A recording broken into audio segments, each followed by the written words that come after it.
Shalom. యెషయా గ్రంథము 65వ అధ్యాయము 17వ వచనము. The book of Isaiah chapter 65 verse 17. ఇదిగో నేను క్రొత్త ఆకాశమును క్రొత్త భూమిని సృజించుచున్నాను. I create new heavens. పరలోకం ఎలా ఉంటుంది? అది ఎటువంటి ప్రదేశం? బైబిల్ ఇలా చెప్తుంది. మొదటిగా పరలోకం అనేది మన నివాస స్థలం. మోషే గారు చెప్పినట్లు శాశ్వత కాలం నుండి మనకు నివాసముగా ఉన్న దేవుని నిత్య పట్టణం. బైబిల్ ఎప్పుడు నిత్య గృహమును గూర్చి మెన్షన్ చేసినా కూడా దాని యొక్క పవిత్రతను, ఔన్నత్యాన్ని గూర్చి కూడా మనకు తెలియచేస్తుంది. రెండవదిగా పరలోకం అనేది శాశ్వతమైనది. ఇటు శాశ్వత రాజ్యమును గూర్చి యేసయ్య తన శిష్యులతో తన తండ్రి ఇంట అనేక నివాసములు కలవు, మీ కొరకు స్థలం సిద్ధపరచ వెళ్ళుచున్నాను అని చెప్తున్నారు.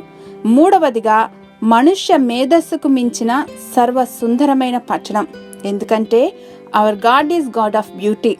నాలుగవదిగా పరలోకం సర్వ సంతోష నిలయం, ఎందుకంటే అక్కడ ఏడుపులు, నిట్టూర్పు, బాధలనేవి ఉండవు.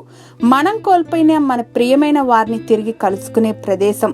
పరలోకం సంతోష నివాసం, ఎందుకంటే యేసయ్య అక్కడ నివసిస్తున్నారు కాబట్టి, దేవుని మహిమ అక్కడ ప్రకాశిస్తుంది కాబట్టి, ధవళ సింహాసనాసీనుడైన యేసుక్రీస్తు సమస్తమును నూతనమైనదిగా చేయుచున్నారు.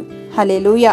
దేవా, మీతో శాశ్వతమైన పట్టణంలో కలిసి నివసించటానికి, ఇంకా మా ప్రియులైన వారిని కలుసుకోవటాన్ని గురించి ఆలోచనలు చేస్తున్నప్పుడు మా మనసు చెప్పనా సఖ్యము కాని సంతోషంతో నిండిపోతుంది. ఇట్టి ధన్యతలను యేసు నామములో మాకు అనుగ్రహించినందుకు వందనాలు ప్రభువా. ఆమేన్.